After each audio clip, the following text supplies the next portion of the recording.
شغل فيديو محرمين كل أسبوع له خصوصا ماركت أبديتس سوق حالته مريو محل يسوع سوق iyo insha allah ina idinka hataa haddaad su'aalihi qabtaan aad intaan post idiin soo dhigo su'aalaha kusoo qortaan kabacdi ka jawaabo intii tabartaya hadafka video waa saas weeyaan weekendada inaan soo dhigo insha allah yani marka video waxaan rabaa inaan hadlo inaan suuqa fiirino oo chart ahaan u fiirino iyo inaan fiirino arrimahan ayaamaha ku jiray inaan aragtaa soo ogaado wixii dhici karay wixii kaleba marka aan share garayo screenka okay kooda hore baan aan galno xaaladda suuqa weli waxaan rabaa inaan ka bilaabo crypto sida ogtihiin crypto ayaamaha waa isku haystaa aad bay ugu socotaa bearish bay ka jirtaa suuqanito bitcoin baa ku istaagaya waayo haddee bitcoin inkastoo isku dhaqaaq aysan inuu isku structure ahayn haddana isku jahab bay u badan yihiin badankood kulligood marka crypto hanu fiirinaynaa crypto waxaa jiro markuu suuqa hoos u socdo hadduu sameeyo flag saacan camal ah oo adiga tritash camal leh suuqaas intuu soo dhaqaaqay in lamid ayuu dhaqaaqayaa sidaas darteed suuqan waxaa ii soo baxday markaan ku arkay inuu uu sameeyey maxaa la qaybtan weliba markaan u tagno daily time frame markaan arkay suuqan inuu saan sameeyo tritashkaas uu sameeyey waxaa ii soo cadad inuu suuqa hoos aadayo oo intuu hore usoo dhaqaaqay in lamid ah uu hoos aadayo marka sida ugu jeedaan aniga waxaan ka sugay inuu meelahaas tago zoonkii aan ka sugay wuu tagay laakiin weli structure ma uusan sameynin so structureka waxa weeyaan markuu suuqa kala fireynayo of course suuqan 100% waxa la dhahay ma jirto badanaa waa 70% hadduu 70-80% maada waxa weeyaan haddaa 10 jir samey 3 jir u kaa qadama camal ama 2 jir marka sidaas darteed meelahan hadda uu joogo aniga waxaan ka rajeynayaa in uu sameeyo something like this hoos u socdo si aan markaas waxa weeyaan macnaheeda suuqan inuu kala fireeyo ayuu isku dayi doonaa oo waxaa dhammaaday awoodii oo beerashka dadka ku waday awoodooda ayaa soo yaraatay way macnaheeda marka sidaas darteed markuu meelahaas tago inuu saas sameeyo ayaan ka rajeynaya hadduu laakiin uu sameeyo something like wuxuu hore usoo sameeyey camal uusan kor ugu soo socdo dhaqaaq lamid ah ayaan kasoo inuu hoos aado because dhaqaaqaas sama inuu 100% isku dhaqaaqiyin waxaa laga inuu ka yara gaaban yahay inuu ka yara dheer yahay laakiin beerish dhaqaaq fiican inaa kasoo timi weeyaan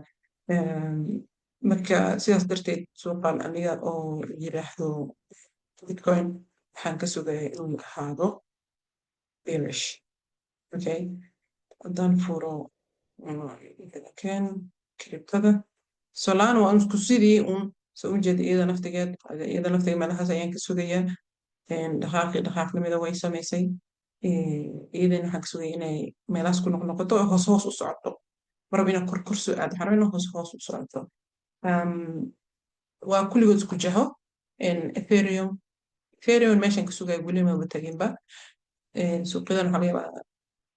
intay kuwaas kale isdiyaarinayaan ethereum inay tagto iyadana meesha isku tagto balse ka yar dhaqaaq weynta waan arkaynaa iyadana waxaan sugaya inay zoonkaas tagto kalana buuxinaynaa okay soo qaadaynaa adiga zoonkaas ita tritashkaas hoos inay ku sameyso oo sii baxdo aasan ahayn waa kan weyn inay tagto laakiin kaaseti inay tagto hadeertaan wax aniga meelahan inay tagto wax hadda oo itusaya calaamada itusaya inuu suuqa ilaa halkaas hoos sii aadi doono ma hayo sidaas darteed waxaan ku ekahay inay ii tagto haddadatan meelahan aan rajeynayo tan ima tarid gareeyo oo mar hore ay u dambeysay sanadkii 2024 yaan ku sameynaya laakiin ninkii ahaa Elon Musk baa ka dambeyso kama aanan helin tan waa igu cusub tahay BNB hadday idinkana taqaanaan stock marketyo oo fiican oo aad ku trade garaysaan stock yaan dhihin waxaan ka wadaa crypto fiican oo ku trade garaysaan isoo sheega waayo ani waxaan ku trade garaa kaliya kuwa waaweyn kuwan yaryar oo maxaa la dhahaa memeska iyo mukusaqajaan xataa haddii aan galno marka inkastoo idinka stock marketka ee laga yaabo inaysan ku jirin haddana waan ka hadli doonaa markaan filinga dhameyno waxaan fiirinaynaa SP500 aniga waa trade garayaa so waxaan tusayaa waxyaalaha aan ka sugay iyadana waxaan fiiriyaa SP500 iyo midda la yiraahdo mida la yiraahdo Nasdaq. Labadaas ayaan fiiriyaa. Labadaas sababta u fiirina waxa weeyaan because waxaan rabaa in oo uu ama stookyada badankood aan haysto waxay u badan yihiin in Nasdaqna ku jiraan SP 500 ku jiraan. Badankood Nasdaq bay ku jiraan, qaar aan ku jirinaa jiro, laakiin kulligood waxay ku jiraan SP 500. Sidaas darteed SP 500 inkastoo ay xaaraan tahay iyada iyo Nasdaq equity-da inay xaaraan yihiin, laakiin aniga waxay ii taraysaa inaan ku ogaado suuqa dhaqdhaqaaqiisa. So iyadana sidaas oo kale zoonkan way joogtaa haddee meelahan ii timaadaa boqolkiiba boqol dhaqdhaq ay ahaan lahayd oo macnaheedu waxa weeyaan markaaseeto inuu suuqa kala fireynayo suuqa waxa cad barbarka ugu weyn oo suuqa ku jira waxa weeyaan ninka la yiraahdo Trump iyo ekonomiyadii Mareykanka oo isku yara dhexyaacsan sidaas darteed xogaha yar waxaa moodaa inuu suuqa fadhinin. Okay. haddaan fiirin iyadana Nasdaq ujeedaa waxaa arkay marka meelahan maraysan waxaa arkay in liquidity si labada dhinac ku samayso sidaas darteed waxa ii soo baxday kow in kor la jebin doono oo liquidity-dan la qaadi doono ka bacdin hoos la soo aadi doono tan la cuni doono hadda tan waa la cunay laakiin tan waa second touchki iyadana in la cuni doono ayaan u malaynaya sidaas darteed waxaan sugayaa inay hoos sii aado oo meelahan ay timaado zoonkan ay timaado iyadana insha allah tacaala taas ka bacdi waxaan rabaa waxaan email u dirooyaa shirkado badan oo kuwo islaamig ah iyo kuwo kale oo broker ah in aan ogaado haddii Soomaaliya la ogol yahay haddii kale badankood ma ogola laakiin in aan kala xaajoodo xataa ma jiri kartaa futureka in ay u fududeyn karaan Soomaaliya dadka joogo inay ka shaqaysan karaan suuqan waxaan u diray musaafa waa aniga aan ka fiirsado shirkadaha hadday xalaal yihiin iyo haddii kale waxay sameeyaan wax la dhahayo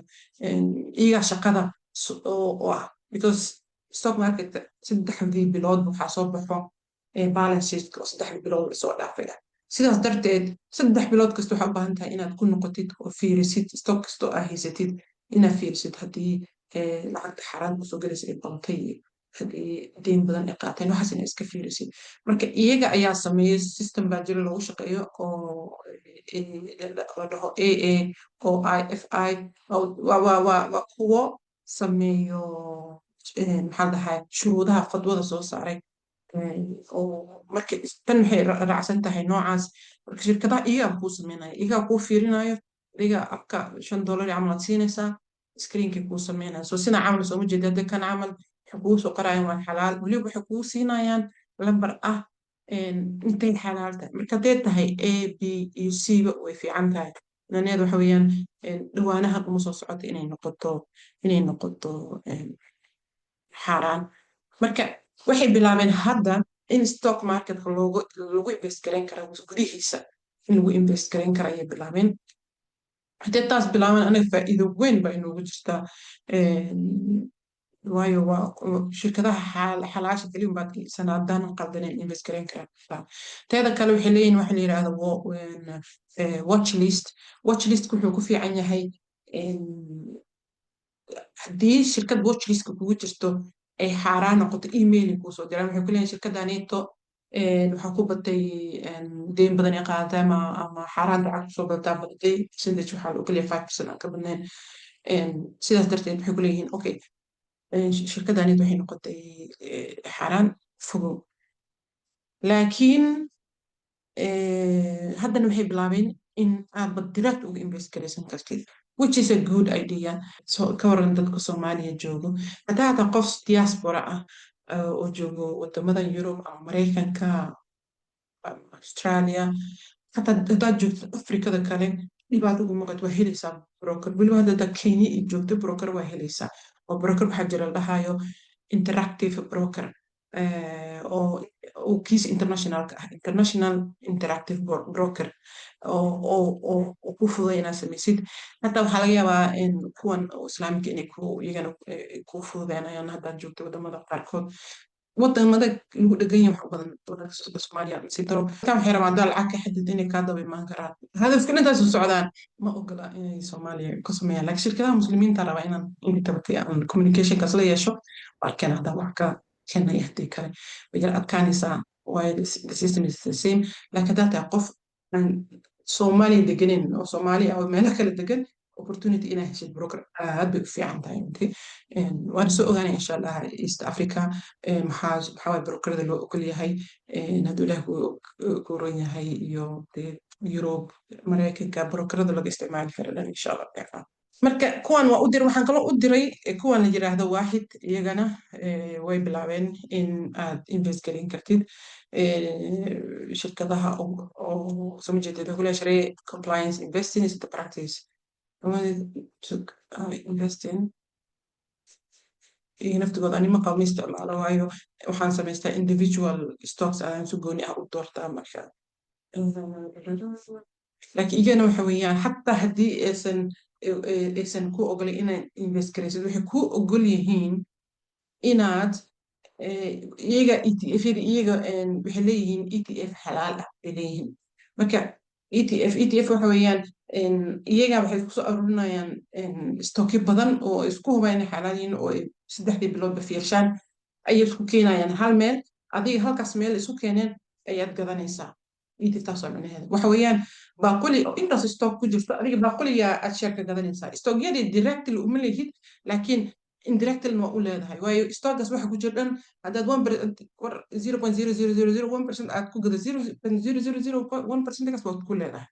sidaas darteed ETF waxyaa lagu shaqo weliba waxa ay dadka shaqaysta ama aan rabin inay maxaa financial market ama toos u galaan sida aan anigu u jira camal base ay rabaan inay lacagtooda ay safegaraystaan insha allahu tacaala ay maalgashtaan marka taasna way jirtaa marka taas way sameeyaan waa hubaa laakiin inay iyagana ay hadda bilaabeen inay soo jeeda labadan ay leeyihiin ETFyo marka iyagana inay ogol yihiin dad Soomaali jooga soo fiirin doonaa dadkiinan kale oo waa ogolyihiin marka shirkadaas dhan baan fiirinoyaa shirkad kale waxaa jirta inkastoo iyada ahayn waxaan sameyno invest laakiin iyada invest garayn kartaa oo la yiraahdo Curate waxa sameeyaa kuwan oo AFG iyagan insha Allah waa la xiriiri doonaa haddii ay possibility laakiin waxay rabaan investment fiican aad kun waxa maleyna kun shan boqol ugu yar maxsaas gooqa ku shan kun ay rabaan marka waxa weeyaan iyaga investment ka sameeyaan awal waxay sameyn jireen stock market hadda laakiin iyaga way weynaadeen ilaa 200 milyan ayay lacag ay muslimiintu u maamulayaan waa dad xalaal investment sameeyo hadda waxay sameeyaan shirkadihii muslimiinta oo dunida ku kala yaal intay u tagaan inay shirka gataan oo iyagaba toos u yeesho siday sameeyaan venture capitalada inay sameeyaan ay bilaabeen marka waa runtii opportunity aad iyo aad u fiican laakiin insha allah waan arkaynaa iyagana haddii ay soomaalida u furayaan ama ay ogol yihiin that's it intaas ayaan maanta rabay inaan la qaybsado waa yara boobsiyey laakiin sidaas ula socdaa insha allah waxaan rabaa markay hadda ka bacday inaan khamiista ama 2 maalin ka hor inaan intaan soo qoro post aan dhaho okay waxaan sameyn doonaa news update-ka haddii aad su'aalo leedihiin inta kusoo qora hadhow markaan saa u furaan su'aalaha u fiiri for example waxay inay dhahdeen bitcoin ama cryptoda noo fiiri inay dhahdaan ama inay dhahdaan stocka noo fiiri haddaad stockga ku shaqaysan kartaan waxyaalahaas oo dhan inay weydiisan kartaan ayaa laga rabaa marka sidaas darteed inaan idiin fiirin karo oo aan idinku sameyn karo analysis insha allah ayaan isku dayaa iyadana wabilahi tawfiiq intaasaan isku ognahay waa inuu video soo socda insha allah